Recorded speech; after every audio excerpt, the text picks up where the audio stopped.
Welcome to Classic Poirot Tales.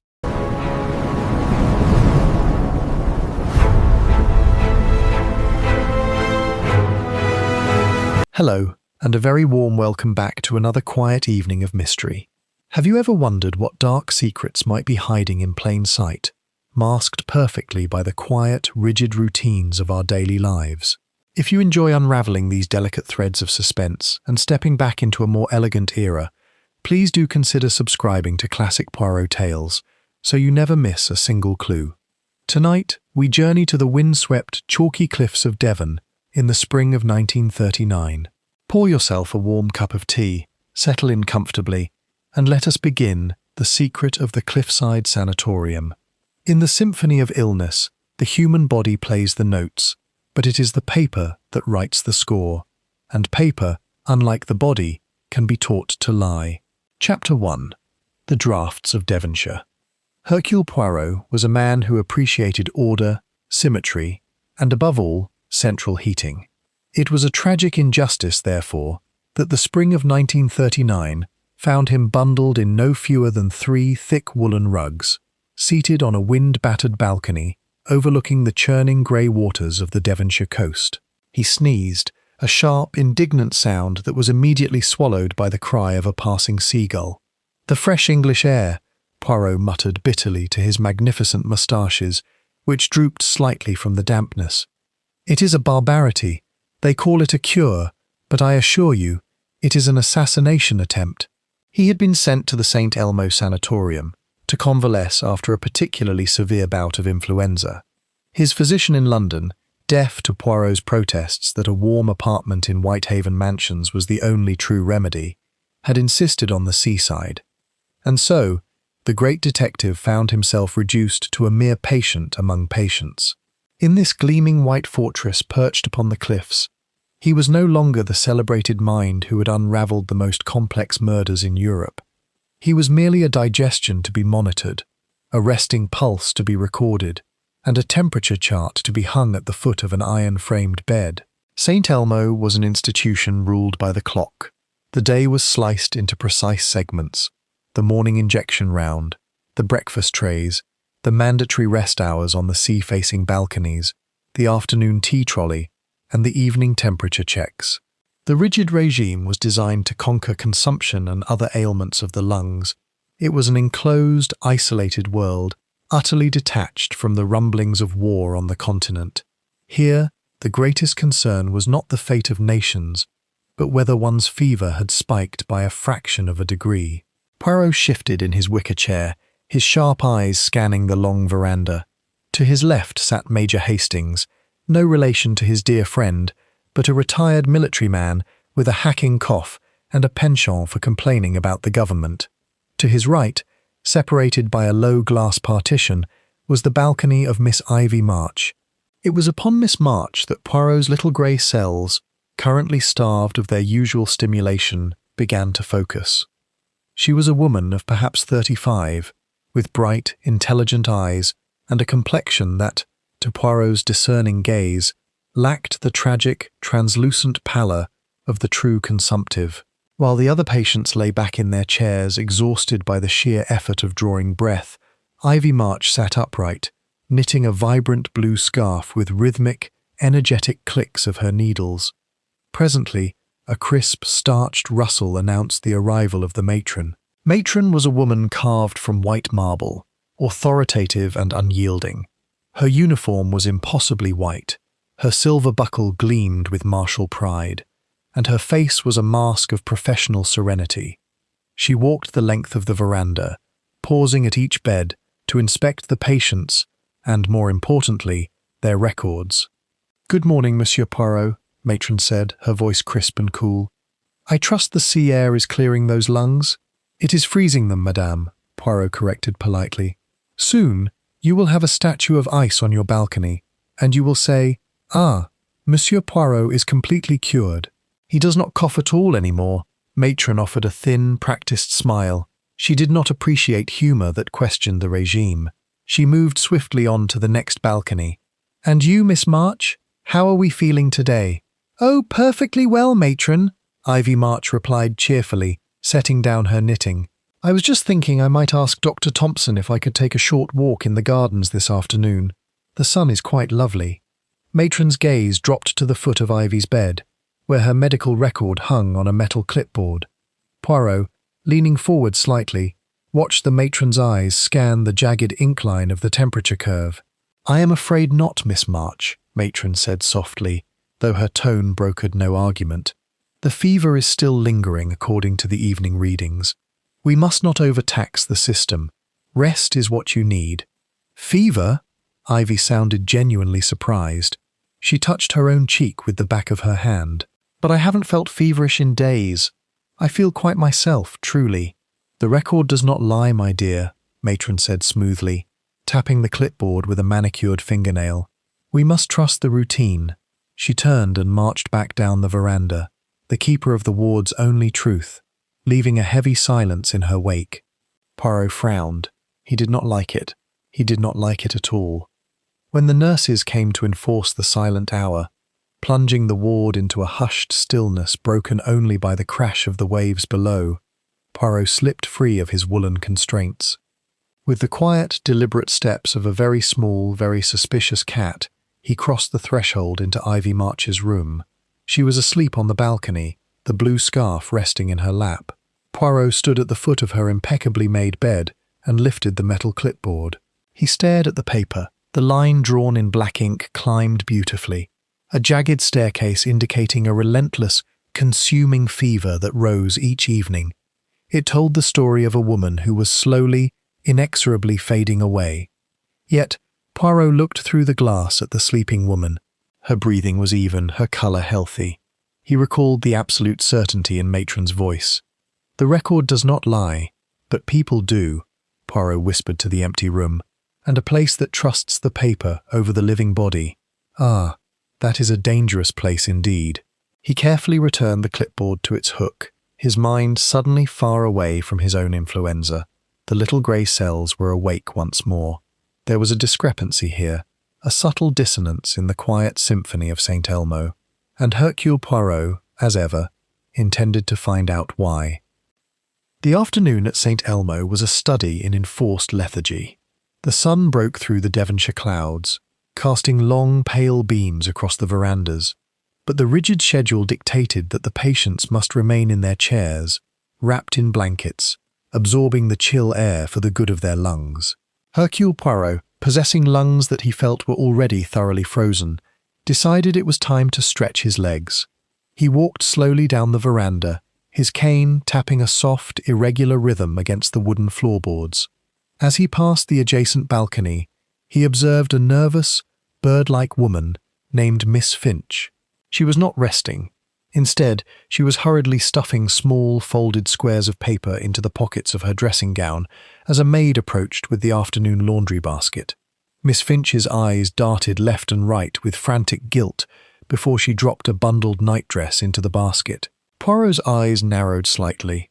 A woman clutching secrets among the bed linens was a curiosity, though whether it was a sinister one remained to be seen.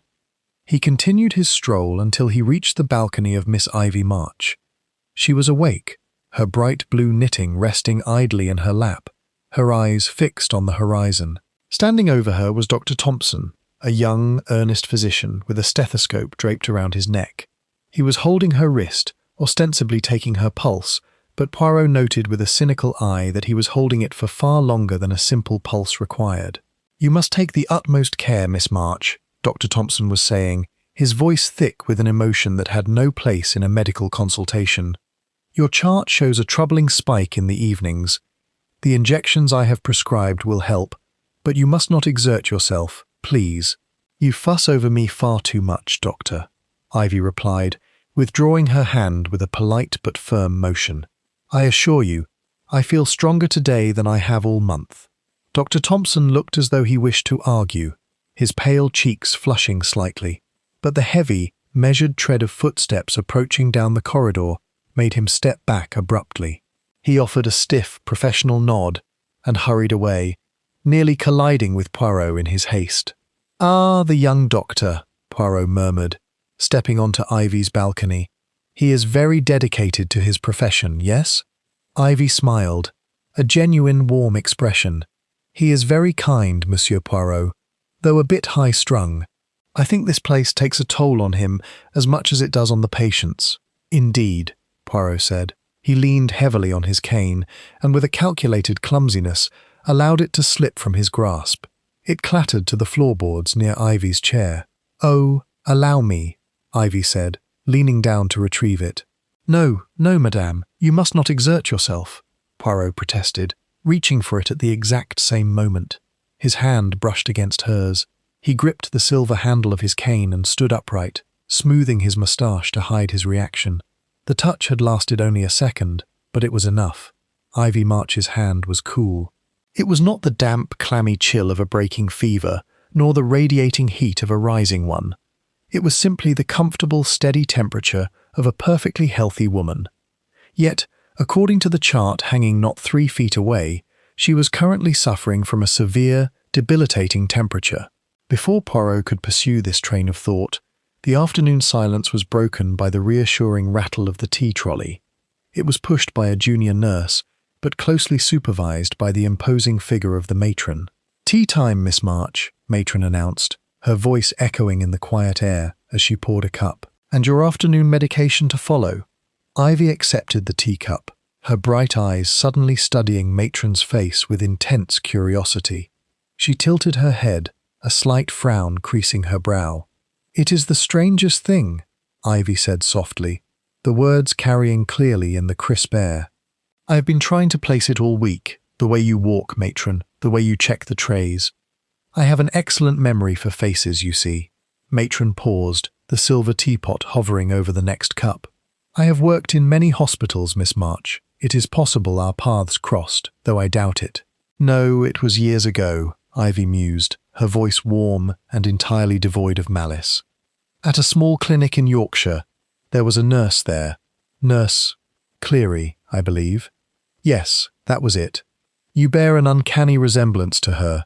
She was a wonderful woman, so deeply compassionate to the patients in their final days. They used to say she was almost too kind, if such a thing is possible." The silence that followed was absolute. It was not the peaceful silence of the sanatorium. It was a sudden, suffocating vacuum. Poirot, watching intently, saw the matron's knuckles turn stark white around the handle of the teapot. The woman's face remained a mask of marble, but a muscle in her jaw twitched violently. "You must be mistaken, Miss March," matron said. Her voice was perfectly level, yet it carried the sharp edge of a scalpel. "My name is not Cleary, and I have never worked in Yorkshire. Drink your tea before it goes cold." Matron turned sharply and signalled the junior nurse to push the trolley forward, leaving Ivy looking slightly bewildered by the abruptness of the dismissal. Poirot leaned against the railing, his eyes following the stiff, retreating back of the matron. The pieces were beginning to form a picture, and it was a picture Poirot found deeply disturbing. A healthy woman with a deadly fever on paper, a young doctor blinded by infatuation, and a matron who reacted to a kindly compliment as though she had been struck with a whip. "No," Poirot whispered to the crashing waves below. "You are not dying, Miss March, but I fear you are in terrible danger. The shadows are lengthening over Saint Elmo, and the quiet remarks made in innocence often carry the deadliest consequences. What truly happened in Yorkshire, and why does the paper tell a story the body denies? The answers are drawing near. Thank you for joining me this evening. When you are ready to uncover the next piece of the puzzle, the next chapter will be waiting for you. Good night, and stay observant. A death that arrives on schedule is rarely questioned. It is accepted as the punctuality of fate. Chapter 2. The Fatal Round. The third week of Hercule Poirot's enforced exile began with a storm rolling in off the Atlantic. Thick, heavy clouds smothered the Devonshire cliffs, and the sea below crashed violently against the rocks, filling the corridors of Saint Elmo with a low, ceaseless roar. It was during the quiet hours between midnight and dawn, when the vitality of the sick ebbed to its lowest point, that the inevitable occurred. Poirot was awakened not by a sound, but by a sudden change in the atmosphere of the ward. The silence of the night was shattered by the quick, urgent, soft padding of rubber-soled shoes on linoleum, followed by the muffled, frantic murmur of voices down the corridor. Dressing rapidly in his heavy velvet robe and slipping his feet into his leather slippers, Poirot stepped out into the dimly lit hallway. Outside room 14, Ivy March's room, the door stood partially open. A soft beam of light spilled into the corridor. Standing near the doorway was Dr. Thompson, his face ghastly pale, his hands trembling so violently he could barely hold the stethoscope he was attempting to wind around his palm. Beside him stood Matron, standing as rigid and immaculate as ever, though her eyes were unreadable in the dim light. "What has occurred?" Poirot asked, stepping forward with quiet authority. Dr. Thompson jumped, looking up with wide, haunted eyes. "Miss March," he choked out, his voice cracking. She has passed away." "Passed away?" Poirot repeated, his brow furrowing. "Her heart gave out," Matron said smoothly, her voice a calm, steady anchor in the dark hall. "It is the tragic nature of her condition, Monsieur Poirot. Consumption takes them quickly at the end. Her temperature spiked again at midnight, as her chart clearly indicated it would, and her system simply could not withstand the strain. I gave her the routine injection at 11, Dr. Thompson stammered, looking down at his trembling hands. "Just as prescribed. The cardiac stimulant to help her through the fever spike. I swear I gave her the exact dosage." "Of course you did, Doctor," Matron said with cold comfort, placing a hand on his arm. "No one is blaming you. The disease was simply too advanced. Look at the record yourself. She has been steadily declining for a month." Poirot said nothing. He brushed past the young doctor and stepped into the room. Ivy March lay still upon the narrow bed. Her features were peaceful, unmarred by the agonizing struggle for breath that usually accompanied a consumptive's final moments. Poirot approached the bed. He did not look at the face immediately. Instead, his eyes moved to the foot of the iron frame, where the metal clipboard hung under the low light. The black ink line on the chart took a final, sharp plunge downward to a halt. It was a precise, neat conclusion to a story that had been written over 4 long weeks. Then, Poirot did something that no medical officer in the room expected. He reached out and gently laid the back of his fingers against Ivy March's cheek, and then against her wrist. She had been dead less than 20 minutes. Yet, beneath the initial cooling of life leaving the body, there was no residual trace of the intense, burning heat that a fatal fever spike would have left behind. Her body had not been fighting a fever when she died. It had been as cool as it was when she had sat knitting her blue scarf in the afternoon sun. "A sudden collapse," Poirot murmured, his voice barely audible above the howling wind outside. "Precisely," Matron said, appearing at his shoulder like a shadow.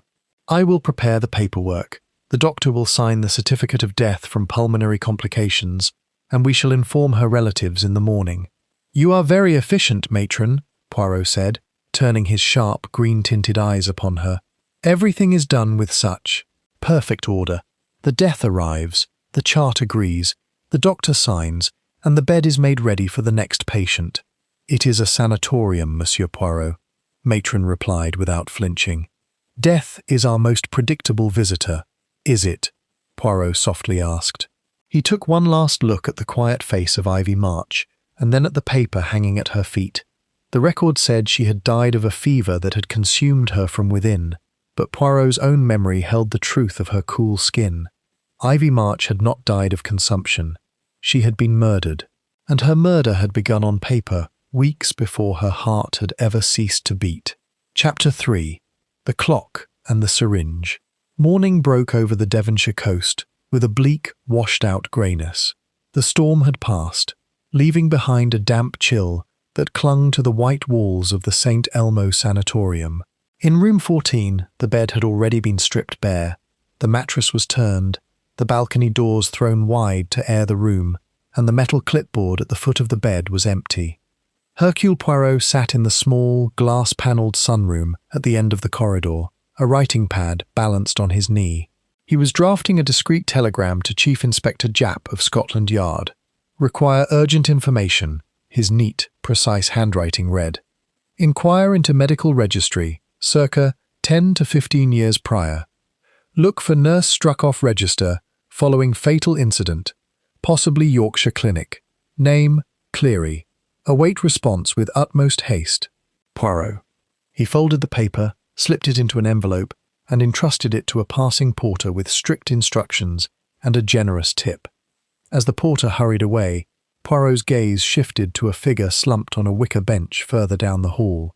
Dr. Thompson looked as though he had aged 10 years in the night. His uniform was rumpled, his eyes rimmed with red, and he was staring blankly at the floorboards.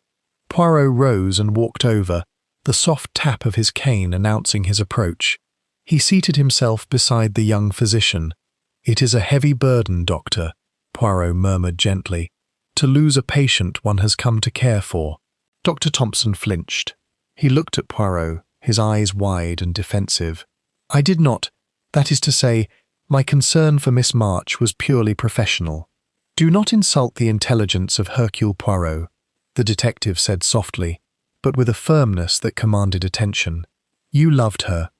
It was written in every prolonged pulse check, every lingering look on the veranda. And now, you are consumed by guilt because you believe your injection failed her." Thompson dropped his head into his hands, a ragged sob escaping his throat. "I gave her the cardiac stimulant," he whispered. "Just a mild dose, as the regime dictated, to ease the strain of the fever. I swear to you, Monsieur Poirot, the dose was correct." Poirot's eyes narrowed slightly. "You emphasized the dose, doctor. But what of the time? Matron stated the injection was given at 11 o'clock. Is this the truth?" The young man stiffened. He did not look up. "Doctor," Poirot warned, his voice taking on a sharper edge, "a woman is dead.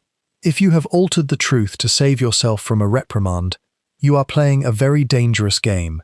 "I did not kill her," Thompson burst out, finally raising his head. "I lied about the time, yes. I wrote in the medical ledger that I administered the injection at 11 and left immediately. But I didn't.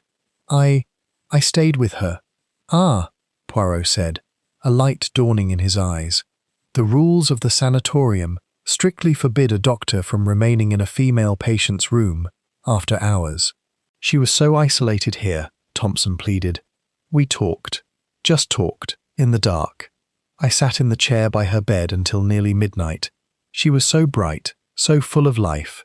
And then she simply closed her eyes and stopped breathing. Just like that. No struggle, no coughing fit. I panicked.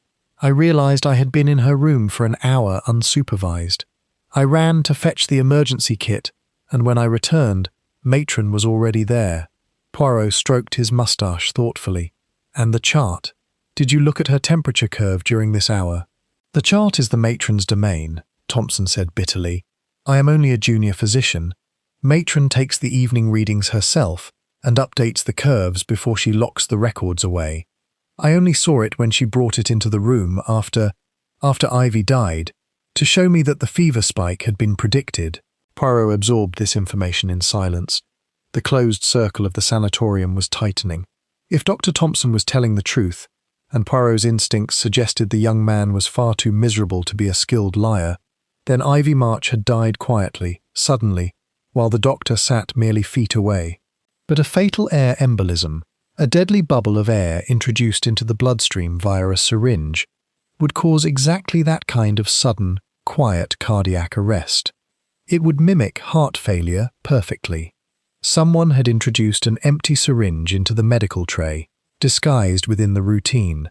Someone who knew exactly when Dr. Thompson would administer the injection. "Thank you, Doctor," Poirot said, rising to his feet. "You have been most helpful. I strongly suggest you compose yourself. Hysterics will only draw the eye of those who wish to assign blame." Leaving the devastated young man on the bench, Poirot made his way toward the administrative wing. The physician had provided the window of opportunity, but it was the motive that remained hidden, and Poirot knew exactly where the motive lay, in the impeccable, locked office of the matron.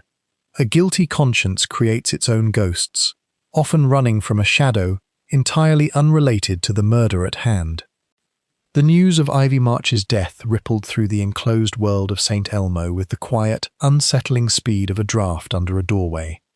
By mid-morning, the patients on the verandas were speaking in hushed, nervous whispers. pulling their woolen blankets a little tighter around their shoulders. Death was an expected guest here, but it always left a chill in its wake. Hercule Poirot did not join in the whispering. His mind was occupied by a different detail, a visual anomaly from the previous afternoon that his little grey cells refused to discard. He found Miss Finch in the residence lounge, a room filled with pale wicker furniture and the smell of floor wax. She was sitting rigidly in a corner armchair, pretending to read a copy of the Illustrated London News, though Poirot noted she had not turned a page in 10 minutes. Her small, bird-like features were drawn tight with anxiety. Earlier that morning, gossip had trickled down through the ward maids that Miss March had left a modest, unexpected financial legacy to Miss Finch, having taken pity on the older woman's impoverished circumstances during their time as neighbours. In a place where a motive for sudden death was scarce, money, however small the sum, was a glaring beacon. Poirot approached her with the slow, deliberate step of a predator who has cornered a very nervous sparrow. "Good morning, Mademoiselle Finch," he said gently, taking the seat opposite her. Miss Finch jumped, dropping her magazine. "Monsieur Poirot, you startled me. It is a dreadful morning, is it not? Poor Miss March, so sudden." "Sudden, yes, but perhaps not entirely unpredicted by those who were paying close attention," Poirot replied, his green eyes watching her intently. "Tell me, mademoiselle, you must be in a state of great shock. I understand you are to be the beneficiary of her kindness." Miss Finch's pale face flushed a deep, mottled red. "I had no idea, I swear it. I only heard the whispers from the nurses an hour ago. She never said a word to me about a will. I am entirely innocent of any wrongdoing." "I have not accused you of wrongdoing," Poirot pointed out smoothly. "Yet you are trembling. And yesterday afternoon, before the tragic event, I observed you behaving with extreme stealth. You were hiding something in the laundry basket." Miss Finch gasped, her hands flying to her throat.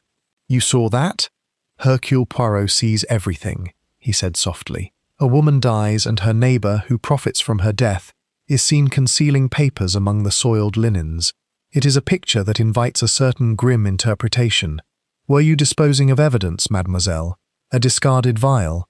Or perhaps you were hiding the true medical record, knowing the one on her bed was a forgery."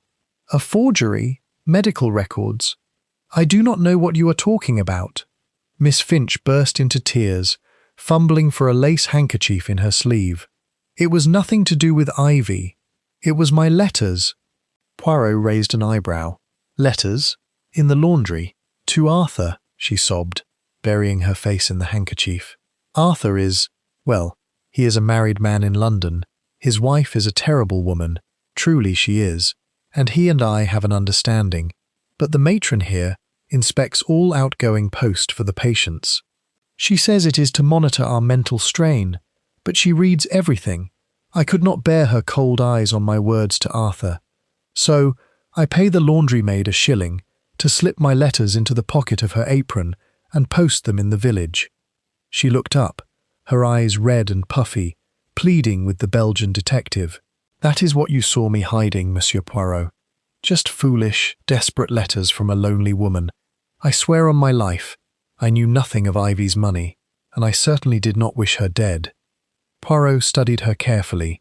The sheer, pathetic honesty of her confession was impossible to fabricate. The terrified spinster was guilty of nothing more than a tragic romance and a circumvention of the sanatorium's rigid rules. "I believe you, mademoiselle," Poirot said, his tone softening with genuine pity. He stood up and offered a slight bow. "Your secret is perfectly safe with Hercule Poirot. Do not distress yourself further. You are cleared of this dark cloud."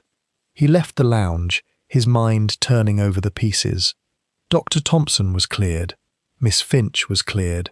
The red herrings were swimming away, leaving the murky waters crystal clear. The mechanism of death was an air embolism, injected during the evening routine. The false trail was a forged paper that dictated a declining health that did not exist. There was only one person in the Saint Elmo Sanatorium who dictated the routine, controlled the syringe trays, and possessed the unquestioned authority to write a patient's fate in ink. It was time, Poirot decided, to pay a visit to the keeper of the charts. Chapter 4. The Body and the Record. The Devonshire winds howled against the glass panes of Hercule Poirot's room, but the great detective paid them no mind. He was seated in his armchair, a cup of lukewarm tisane entirely forgotten on the small table beside him. In his hands, he held a yellow telegram that had just arrived with the afternoon post. It was from Chief Inspector Japp, sent from London in response to Poirot's urgent inquiries. There was a frantic knock at the door, and without waiting for a summons, Dr. Thompson burst into the room. The young physician looked frantic, his hair dishevelled. "You asked to see me, Monsieur Poirot?" Thompson asked, his chest heaving as though he had sprinted up the stairs. "The porter said it was a matter of life and death." "It is a matter of death, Doctor," Poirot corrected softly, gesturing to the chair opposite him. "Please, seat yourself. You look as though you are about to collapse, and I have no desire to navigate another medical emergency today." Thompson sank heavily into the chair. "Have you found something? A clue about the injection?" "I have found something far more disturbing," Poirot replied. He smoothed the yellow telegram flat on his knee. "Tell me, Doctor, in your professional capacity, what was your independent assessment of Miss Ivy March's condition when she first arrived at Saint Elmo?" Thompson blinked, confused by the question. "My independent assessment? Well, I didn't perform the initial intake. Matron handles the admission records and assigns the initial diagnostic chart based on the referral letters. I merely followed the treatment regime established for a patient in the secondary stages of consumption." "Ah," Poirot murmured. "You treated the paper, not the patient." "I don't understand," Thompson said, a defensive edge creeping into his voice. "Her temperature curve was undeniable. The fever spiked every evening. She was pale. She was fatigued. She was confined to a chair in freezing weather and forbidden from moving." Poirot snapped, his eyes flashing green. "Of course she was pale, but she knitted with energy, she spoke with clarity, and she breathed without the rattle of the dying. And yet, because the paper at the foot of her bed told you she was dying, you believed it." Poirot leaned forward, extending the telegram toward the young doctor. "Read this. It is from Inspector Japp, who has just spoken with Miss March's primary physician in London, a Dr. Evans of Harley Street." Thompson took the telegram with trembling fingers. As his eyes scanned the typed words, all remaining colour drained from his face. "Subject Ivy March, stop consulted Evans Harley Street, stop patient suffered minor bout. Of pleurisy in February, stop completely recovered, stop sent to Coastal Sanatorium, purely for sea air and rest. Stop lungs, entirely clear. Stop no tubercular infection, present, repeat, no infection. Stop Japp." The telegram fluttered from Thompson's fingers, drifting like a dead leaf to the floorboards. "This is impossible," Thompson whispered, his voice hollow. "It's a mistake. It must be. I saw the evening readings. I saw the fever spike on her chart with my own eyes. She was a consumptive. She was a perfectly healthy woman," Poirot stated, his voice ringing with absolute certainty. "2 days before she died, I manufactured an excuse to retrieve my cane from the floor near her chair. In doing so, my hand brushed hers. She was supposed to be suffering a severe fever at that very hour. Yet her skin was cool, Doctor, cool and steady. I knew then that the line drawn in ink was a lie." Thompson stared at Poirot, horror slowly blooming in his eyes as the realization set in. "But if she was never sick, then the nightly fever was a fiction," Poirot finished grimly. "A beautiful, jagged, climbing fiction, forged day by day, degree by degree, by a hand that knew exactly how a consumptive's decline should look." "Why?" Thompson choked out, burying his face in his hands. "Dear God, why would anyone do such a thing?" "Because," Poirot said softly, "Ivy March died exactly on schedule, exactly as the record foretold, and the Saint Elmo Sanatorium grieved, moved her bed, and accepted it as the tragic punctuality of fate. A place that trusts paper over the living body has already told a clever murderer exactly how to strike." Poirot stood up, his gaze turning toward the window, looking out over the churning sea. "The trap was set the moment she arrived," Poirot continued, speaking almost to himself. The forged temperature curve was the alibi, constructed weeks in advance. It guaranteed that when her heart finally stopped, no questions would be asked. But the murderer made one fatal error. Thompson looked up, his eyes wide and wet. What error? They did not account, Poirot said, adjusting his lapels with cold precision, for the presence of Hercule Poirot. The matron's office was the beating heart of Saint Elmo, a room entirely devoid of comfort but rich in authority. The walls were lined with locked grey filing cabinets, and the large oak desk was immaculate, save for a neat stack of medical files and a single brass lamp with a green glass shade. When Hercule Poirot entered, accompanied by a pale and silent Dr. Thompson, Matron was carefully ruling a straight line in red ink across the bottom of a newly archived chart. She did not immediately look up. "Monsieur Poirot, Doctor, it is past the hour for administrative inquiries. If this is regarding the death certificate, the paperwork is already en route to the coroner." "It is not about the certificate, madame," Poirot said softly, closing the heavy oak door behind him. The click of the lock sounded unusually loud in the quiet room. "It is about a ghost from Yorkshire." Matron's pen paused. The red ink bled slightly into the paper, forming a tiny dark pool before she lifted the nib. She placed the pen in its holder with agonizing care and finally raised her eyes. They were as cold and grey as the sea outside. "I do not deal in ghosts, Monsieur Poirot. I deal in facts." "Excellent, then let us deal in facts," Poirot said. He produced a second yellow paper from his pocket, a supplementary telegram from Inspector Japp that had arrived only an hour prior, detailing the deep dive into the medical archives. Poirot sighed heavily, rubbing his eyes with an exaggerated gesture of fatigue. "Ah, the light in here is poor, and my eyes, they ache from the wind. Dr. Thompson, if you would be so kind, please read this official police dispatch aloud. It concerns a matter of historical record." He handed the telegram to Thompson. The young doctor's hands shook slightly as he took the paper. He cleared his throat, his voice tight. "Official extract from the Nursing Council Register." Thompson began to read, his eyes darting nervously between the paper and the matron. "Disciplinary hearing, autumn, 1927, regarding the conduct of Nurse Margaret Cleary at the St. Jude Clinic, Yorkshire." Matron sat perfectly still. Her breathing did not alter, nor did she blink, but her hands were clasped tightly together on the desk. Nurse Cleary was charged with the unauthorized administration of a lethal dose of morphine to a patient in the final stages of terminal agony. Thompson continued, his voice gaining a fraction of steadiness. "The board recognized the act was performed out of misplaced compassion, a so-called mercy killing. However, the breach of protocol was absolute. Following the hearing, Margaret Cleary was permanently struck off the medical register, effective as of the 14th of October, 1927. The 15th. The two words cut through the room like a gunshot. They were spoken sharply, with the automatic, irate precision of a woman who has spent her entire life maintaining absolute accuracy in her records. Silence descended upon the office. It was a thick, suffocating silence. Matron stared at Dr. Thompson. Dr. Thompson stared back, the telegram trembling in his grip.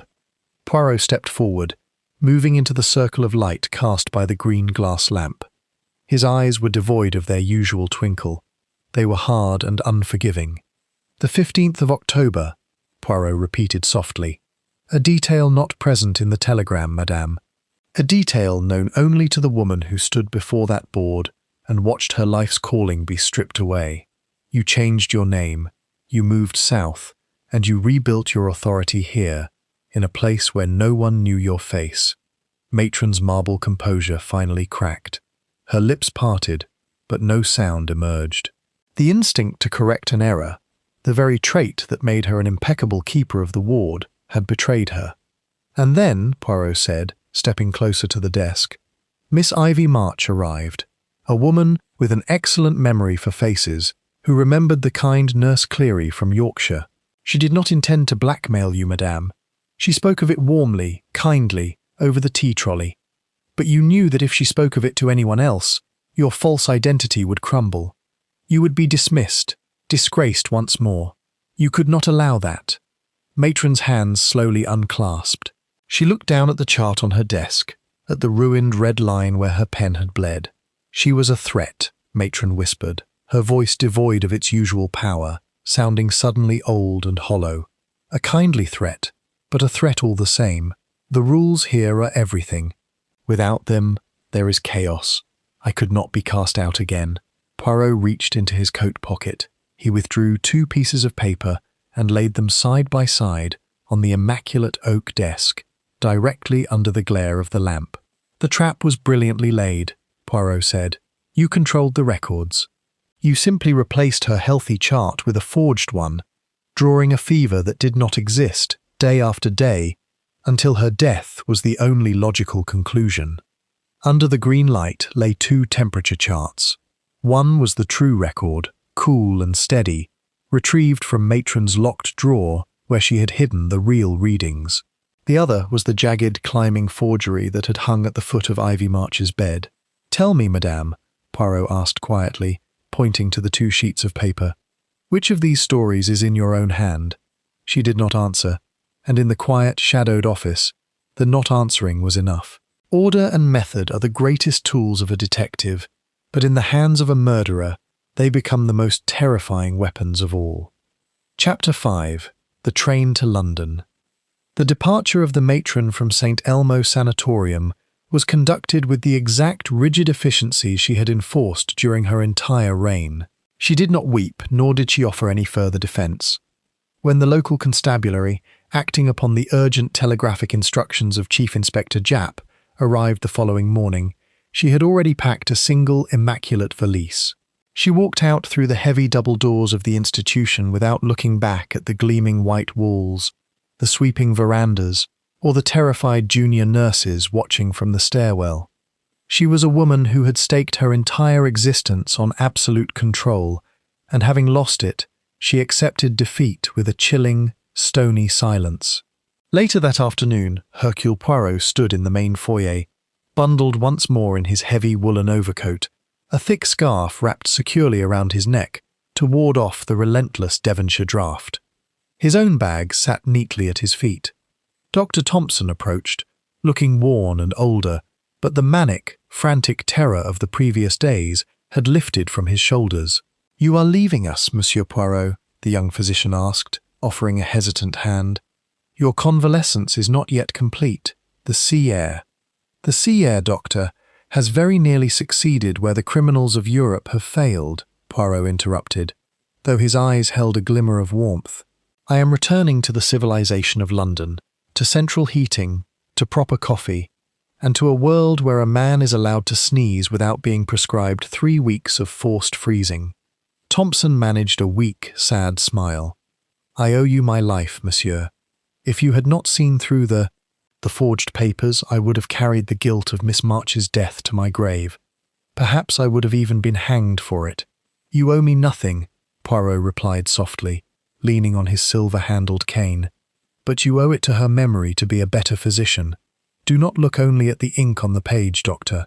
Look at the flesh, the blood, the eyes of the patient. A piece of paper cannot feel joy, or sorrow, or the chill of a Devonshire morning. Only the living can do that." "I will remember," Thompson promised quietly. As Poirot moved toward the waiting motor car that would take him to the railway station, he caught sight of Miss Finch in the lounge. She was no longer clutching a magazine in terror. She was sitting comfortably by the radiator, writing a long, leisurely letter on pale pink stationery. She looked up, caught Poirot's eye, and offered him a brilliant, grateful smile. He tipped his hat to her in return. The engine of the motor car rumbled to life. As it pulled away, winding down the steep, chalky road away from the cliffs, Poirot looked back one last time at the Saint Elmo Sanatorium. It stood like a white fortress against the grey sky, a place built to preserve life, which had so nearly become the perfect factory for a quiet, unnoticed death. He settled back against the leather seats, closing his eyes. The little grey cells had done their work. The symphony of the ward had been restored to its proper harmony. "And now," Poirot whispered to the empty car, a small, contented smile appearing beneath his magnificent moustache, "for a truly excellent cup of hot chocolate." And so, The heavy doors close on the Cliffside Sanatorium, and our journey with the great detective comes to an end for tonight. Justice has been served, not by the heavy hand of the law, but by a simple, quiet observation of the truth. Thank you for spending your time with Classic Poirot Tales. If this journey into the shadows of the past captivated you, please leave a like, share your thoughts in the comments below, and subscribe to the channel so you are always ready when the next mystery unfolds. Until we meet again, keep your eyes open, trust your instincts, and have a wonderful, mystery-filled night. Hercule Poirot was finally warm. He sat in his immaculately ordered flat at Whitehaven Mansions, his feet resting near the glowing bars of the electric fire, a cup of thick, rich hot chocolate resting on the perfectly square coaster beside him. The Devonshire winds were a distant, unpleasant memory, replaced by the comforting hum of London traffic outside his window. The harmony of the morning was interrupted only by the sharp, rhythmic rapping at his front door. A moment later, his manservant, George, ushered in a familiar figure. Chief Inspector Japp of Scotland Yard stood in the doorway, shaking the London drizzle from his bowler hat. He looked tired, but there was a gleam of immense satisfaction in his shrewd eyes. "I hope I am not disturbing the great convalescence, Poirot," Japp said, handing his damp coat to George and striding into the sitting room. "Not at all, my good Japp. You arrive precisely in time to prevent me from dying of boredom," Poirot replied, gesturing to the armchair opposite his own. "Sit. George will bring you some tea, or perhaps something stronger. You have the look of a man who has spent the morning arguing with lawyers." "Tea will do fine," Japp grunted, sinking into the armchair with a heavy sigh. "And you hit the nail on the head. The Crown Prosecution Service has been buzzing like a kicked beehive since we brought Margaret Cleary, or Matron, as they knew her down there, back to the city." Poirot steepled his fingers, leaning forward slightly. "Ah, the formidable Matron. She continues her silence, I presume. Hasn't spoken a single word since we put the handcuffs on her," Japp confirmed, accepting a steaming teacup from George. "Sat in the interview room like a statue carved out of ice. But she doesn't need to speak. The evidence you laid out was airtight, Poirot. Once we knew what to look for, the local lads tore her office apart. We found the hidden lockbox behind a false panel in her filing cabinet. And inside, the real medical records for the past month," Japp said, shaking his head in disbelief. "Just as you deduced, Ivy March's actual temperature readings, perfectly normal, healthy charts. Cleary had been drawing the forged, feverish charts every evening, hanging them on the bed, and locking the true ones away in case she ever needed to verify her own tracks." Poirot nodded slowly. She was a creature of absolute method. Even in murder, she could not bear to completely destroy an official record. It was her undoing. "We also found the syringe," Japp continued, leaning forward, "hidden at the very back of the dispensary safe. Traces of the cardiac stimulant were still in the needle, but the barrel was otherwise completely empty. She drew the fatal bubble of air, slipped it onto Dr. Thompson's tray in place of the prepared dose, and let the poor fool administer the murder weapon himself." Japp took a long sip of his tea, his brow furrowed. "But there's one thing that still bothers me, Poirot. It's a devilishly clever method, I'll grant you. An air embolism leaves almost no trace, mimics heart failure perfectly, and the forged chart provided the medical history to justify it. But it was a massive gamble." "How so, my friend?" "Thompson," Japp said, setting his cup down. "If Thompson had simply walked in, given the injection at 11 o'clock, and walked right back out, the timing of the death wouldn't have made sense. She died nearly an hour later. If Thompson had immediately reported her sudden collapse, questions would have been asked. The local coroner might have demanded an autopsy, chart or no chart. Cleary couldn't have known Thompson would stay in the room." Poirot smiled, a sad, knowing expression. "Mon ami, you underestimate the observational powers of a woman who has spent her life watching the sick. She did not gamble, she calculated." Japp frowned. "Calculated what?" "Human frailty," Poirot explained softly. "Margaret Cleary missed nothing that occurred in her ward. She saw the way the young doctor looked at Miss March. She saw his lingering touches, his unprofessional devotion. She knew the strict rules of the sanatorium forbade him from remaining in a female patient's room. and she knew that rules to a young man in love are merely obstacles. Poirot reached for his hot chocolate, taking a delicate sip before continuing. She placed the syringe on the evening tray, knowing Dr. Thompson would administer it. She knew he would seize the opportunity of the quiet night ward to stay by her side, in the dark, to converse with the woman he loved. She relied upon his indiscretion, and when Ivy March's heart failed, silently, suddenly, as the air reached it, Thompson was trapped. Trapped by his own guilt, Japp realized, his eyes widening. Précisément, Poirot nodded. He knew he had broken the rules by staying. When she died, he panicked. He falsified his own ledger to say he had left at 11, effectively destroying his own credibility. Matron knew he would be too terrified of a scandal to demand an investigation. She used his love as the final padlock on her perfect crime. Japp sat back, shaking his head. Cold. Absolutely ice-cold. To use a man's affection against him like that, she isn't just a murderer, Poirot. She's a monster. No, Japp, Poirot said quietly, looking into the glowing orange coils of the electric fire. She is not a monster. She is a woman who was stripped of her power once, for showing too much dangerous compassion. In her exile, she replaced compassion with control. Order became her god. And when Ivy March threatened that order, Matron simply corrected the error, with the same emotionless precision she used to rule a line in red ink. A comfortable, contemplative silence fell over the room, broken only by the ticking of the mantel clock. The case was closed, the murderer caught, and the method laid bare.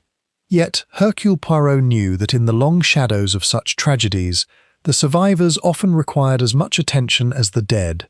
And there was one survivor, he suspected, who would soon be knocking on his door. The heaviest burden of the innocent is the guilt they carry for a sin they did not conceive, yet were manipulated into committing. Chapter 6. The Burden of the Living. The afternoon rain drummed a soft, steady rhythm against the windows of Whitehaven Mansions. Hercule Poirot, having finished his hot chocolate and neatly aligned the cup and saucer on the tray, was not surprised when the doorbell rang for the second time that day. George entered the sitting room with his usual noiseless tread. Dr. Thompson to see you, sir. He possesses no umbrella and appears entirely indifferent to the weather. Bring him in at once, George, Poirot instructed, rising from his chair. And perhaps a small glass of brandy. The weather in a man's soul can often be colder than the London rain. Dr. Thompson stepped into the room. He was out of uniform, wearing a grey tweed suit that hung loosely on his frame, as if he had shed a significant amount of weight in the few days since the arrest at Saint Elmo. His hair was damp, plastered to his forehead, and his eyes carried the hollow, haunted look of a man who had not slept. Monsieur Poirot, Thompson said, his voice barely above a whisper. I apologize for the intrusion. I did not know where else to go. Nonsense, my friend. Sit by the fire, Poirot said, guiding the young man to the armchair recently vacated by Inspector Japp. You are freezing. You must warm yourself. George materialized with a snifter of brandy, which Thompson accepted with a trembling hand. He drank it in one swift, unpracticed gulp, wincing as the amber liquid burned its way down his throat. I have resigned, Thompson announced abruptly, staring into the empty glass. I left the sanatorium this morning. I cannot go back there. I cannot walk those white corridors or look at another medical chart as long as I live. Poirot resumed his seat, steepling his fingers. It is understandable. The trauma of what occurred is severe. But to abandon your profession entirely, that is a drastic step, Doctor. How can I remain a doctor? Thompson's voice cracked, a sudden, desperate edge breaking through his despair. He leaned forward, burying his face in his hands. I pushed the plunger, Monsieur Poirot. Her heart failed because I injected the air into her veins. It doesn't matter that I thought it was medicine. It doesn't matter that Cleary laid the trap. My hand delivered the fatal blow. I am a murderer in all but intent. Do not speak such foolishness, Poirot said, his tone sharp, ringing with sudden authority. You are not a murderer. You are a weapon that was picked up and used by a murderer. Does the knife feel guilt when the assassin strikes? Does the pistol weep for the bullet it fires? Thompson looked up, his eyes red-rimmed and hollow. I am not a knife, monsieur. I am a man who took an oath to do no harm. And you intended no harm, Poirot countered softly, his green eyes locking onto the young physician's. You sought to ease her suffering. The matron knew your heart was compromised, and she used your devotion against you. She knew you would stay in the dark with Miss March because you loved her, and she knew you would be too terrified by the breach of protocol to question her sudden death. Poirot leaned forward, resting his hands on his knees. Listen to me, Doctor. Margaret Cleary was a woman who worshipped the record above the flesh. She falsified a chart to hide a murder because she believed the paper was the only truth that mattered. If you abandon your calling now, you allow her philosophy to win. You allow the shadow she cast to dictate the rest of your life. Thompson stared at the glowing bars of the electric fire, the silence stretching long and heavy in the warm room. What else is there for me? He asked quietly. I cannot look at a patient without seeing her face. Then do not look at the dying, Poirot suggested. Saint Elmo is a place of waiting, a place where death is the expected guest. Leave the consumptives and the isolation wards. Return to London. Work in an emergency clinic or a maternity ward. Deliver life into the world, Doctor. Fight for those who have a chance to live, rather than merely managing the decline of those who do not. Thompson slowly lowered his empty glass to the small table beside him. The rigid, self-pitying tension in his shoulders seemed to loosen, just a fraction, replaced by a profound exhaustion. Ivy was so full of life, Thompson murmured, a sad smile touching his lips for the first time.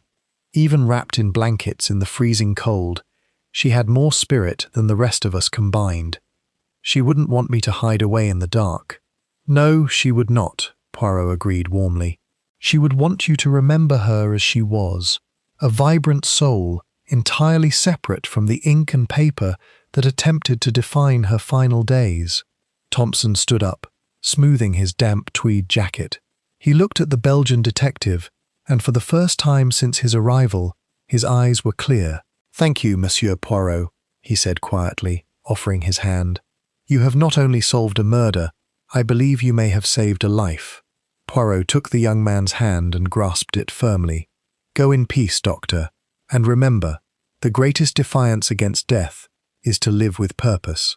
As Dr. Thompson walked out into the London rain, his steps were lighter, the crushing weight of misplaced guilt left behind in the warmth of Whitehaven Mansions. Hercule Poirot watched him go from the window, satisfied. The jagged lines of the case were finally smoothing out into a perfect, harmonious close. A fortnight after the unsettling events on the Devonshire coast, the rhythm of Whitehaven Mansions had returned to its customary, flawless precision. The London spring was finally beginning to assert itself, warming the pavement and coaxing the green buds in the parks to open. Hercule Poirot, seated at his perfectly square dining table, was attending to his morning correspondence with a silver letter opener. George, moving with his usual silent efficiency, placed a fresh pot of coffee on the table. The post is quite heavy this morning, sir. Mostly inquiries from prospective clients, I believe. Let them wait, George, Poirot murmured, slicing open a crisp, official-looking envelope bearing the crest of Scotland Yard. The little grey cells are currently enjoying a well-deserved rest. Ah, a note from our good friend Jap. Poirot scanned the typewritten lines. It was a brief update on the administrative aftermath of the tragedy. Margaret Cleary, it seemed, had formally entered a plea of guilty to the murder of Ivy March. She had refused legal counsel and declined to offer any statement of defence in court. She accepted the judge's sentence without blinking, Jap had written. She has been transferred to Holloway Prison. The wardens say she is the most compliant prisoner they have ever seen. She simply folded her uniform, memorized the daily schedule, and became a model inmate. It is as if she prefers the absolute rigidity of the cell. Poirot sighed, setting the letter aside. It was a grimly fitting end for a woman who had worshipped order to the point of madness. In Holloway, she would be nothing more than a number, her days dictated by a master ledger she could no longer control. He reached for the next item in the stack. It was a stark contrast to the severe white envelope from Scotland Yard, a square of pale pink stationery, addressed in a sweeping, slightly trembling hand. Poirot smiled gently. He recognized the paper. He had seen it resting on the lap of a very nervous, bird-like woman in the residence lounge of Saint Elmo. He opened the envelope and withdrew the letter. It smelled faintly of lavender. "My dear Monsieur Poirot," the letter began, "I pray this missive finds you in good health and completely recovered from that dreadful seaside chill. I am writing to you from a small cottage in the village of Amberley, in West Sussex. There are no cliffs here, only rolling green downs and a garden that desperately requires weeding. I wanted you to know that the legacy dear Ivy left to me has changed my life entirely. When the solicitors finalized the paperwork, the sum was far more generous than the ward gossips had estimated. It was enough to secure this little cottage, far away from the rigid bells and enforced silences of the sanatorium. You will also perhaps be amused to know that I no longer have need of a laundry maid to smuggle my letters.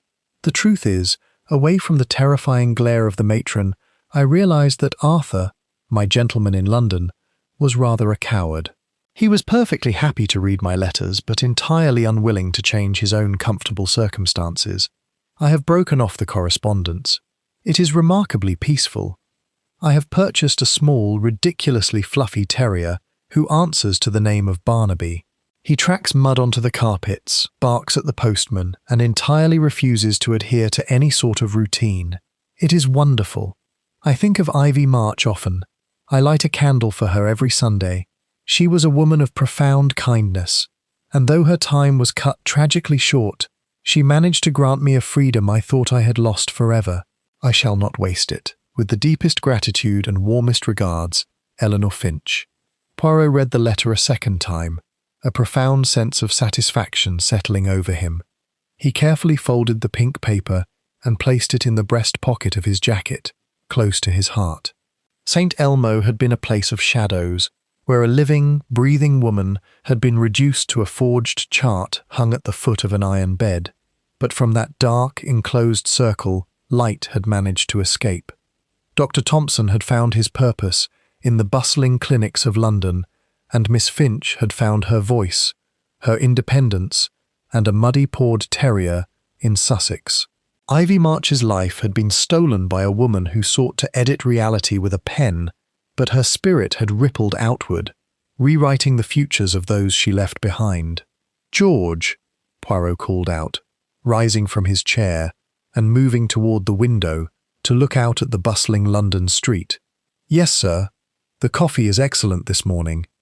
And the world is perhaps not entirely a wicked place." Poirot adjusted a slightly crooked picture frame on the wall, nodding in satisfaction as perfect symmetry was restored. "No, not entirely wicked at all. And so, the shadows of the past recede, replaced by the warm light of new beginnings. Thank you for joining me for this quiet interlude, as we approach the final curtain of our tale. If you are enjoying this journey, please remember to subscribe to Classic Poirot Tales.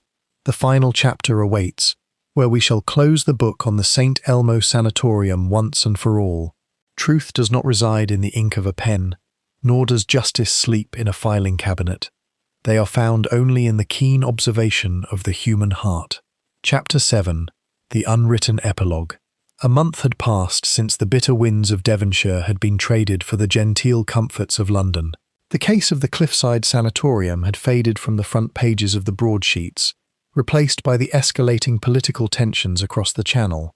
Yet, in the quiet sanctuary of Whitehaven Mansions, the memory of Ivy March lingered, a gentle spectre in the impeccably arranged room. Hercule Poirot sat in his favoured armchair, enduring the indignity of a medical examination. His personal physician, Dr. Burton, a man of precise habits and a soothing bedside manner, was pressing a cold stethoscope against Poirot's chest.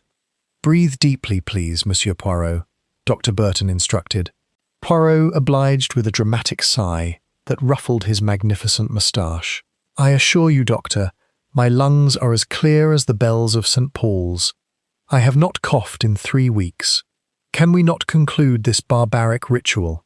Dr. Burton chuckled, removing the stethoscope and folding it neatly. "I must say, I am immensely pleased. When I insisted you travel to Saint Elmo, I knew the Devonshire air would be the perfect cure for your influenza. You look entirely rejuvenated." Poirot's eyes flashed with a sudden, sharp amusement. The sea air, Doctor, was an abomination. It was cold, it was damp, and it tasted entirely of salt. If I am rejuvenated, it is because I found something far more stimulating to my constitution than an ocean breeze. Oh? Dr. Burton asked, reaching into his black leather bag. He withdrew a thick manila folder and unclipped a pristine, blank medical chart. He clicked his fountain pen, ready to record his findings. And what cure was that? Poirot watched the nib of the pen hover over the paper. The sight brought an unexpected chill to the warm room, a fleeting memory of the green glass lamp in Matron's office and the deadly red ink. "Murder, Doctor," Poirot said softly. "A puzzle of the most intricate and terrifying design. That is what restored the little grey cells to their full capacity." Dr. Burton paused, his pen frozen in mid-air. He looked at Poirot with a mixture of exasperation and fondness. "I might have known. You cannot simply rest, can you? You must always be unravelling something." "It is my calling," Poirot replied, adjusting his cuffs with precise, practiced movements. He pointed a perfectly manicured finger at the blank chart in the doctor's hand. "But I must ask you a favour, my friend. As you update my medical history today, do not simply draw a line or write a number. Look at me. See the man sitting before you, not merely the data you intend to file away in your cabinet." Dr. Burton frowned slightly, confused by the sudden intensity in the detective's voice.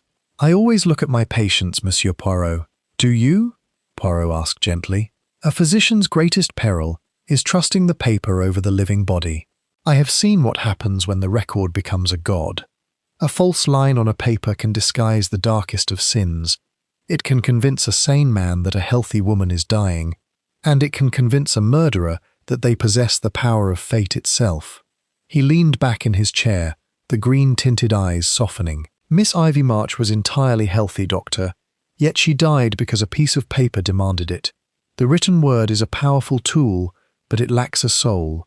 It cannot feel the coolness of a hand or the warmth of a kindly smile. Never forget that the record is merely a shadow of the truth, not the truth itself." Dr. Burton looked down at the blank grid in his hand, then back up at the very alive, very formidable Belgian detective. Slowly, deliberately, he capped his fountain pen and slid the blank document back into the manila folder. "Very well, Monsieur Poirot," Dr. Burton said, a newfound respect in his tone. "I shall simply write in my personal notes that you are in perfect health and as impossibly stubborn as ever." "That," Poirot smiled, a true beaming smile, "would be entirely accurate." When the doctor had departed, the flat returned to its perfect, undisturbed quiet. Poirot walked over to the mantelpiece, where a single, small frame stood apart from the others. It did not hold a photograph, but a square of pale pink stationery, the letter from Miss Finch, speaking of her terrier, her freedom, and the garden in West Sussex. The tragedy at Saint Elmo had begun with a forgery, a false story, written to end a life. But as Poirot looked at the pink paper, he knew that the final chapter of Ivy March's story had not been written in the cold, clinical ink of the matron. It had been written in the surviving joy of those she had touched, a quiet legacy of kindness that no filing cabinet could ever contain. Hercule Poirot straightened the frame so it sat in absolute symmetry with the clock, nodded in deep satisfaction, and went to ask George for a final, well-earned cup of hot chocolate. The case of the Cliffside Sanatorium was closed, not merely in the records of Scotland Yard, but in the heart of the detective himself. And there we have it, dear listeners. The final puzzle piece has snapped into place, and the shadowed halls of Saint Elmo can finally rest in peace. I want to thank you from the bottom of my heart for joining me on this journey through this mystery. It is the presence of observant, dedicated friends like you that makes unraveling these puzzles so deeply rewarding. If you love this tale, please leave a like, share your favorite moment in the comments, and ensure you are subscribed to Classic Poirot Tales. The little grey cells never rest for long, and another mystery is always waiting just around the corner. Until our next adventure, keep your wits sharp, your heart warm, and have a truly wonderful night.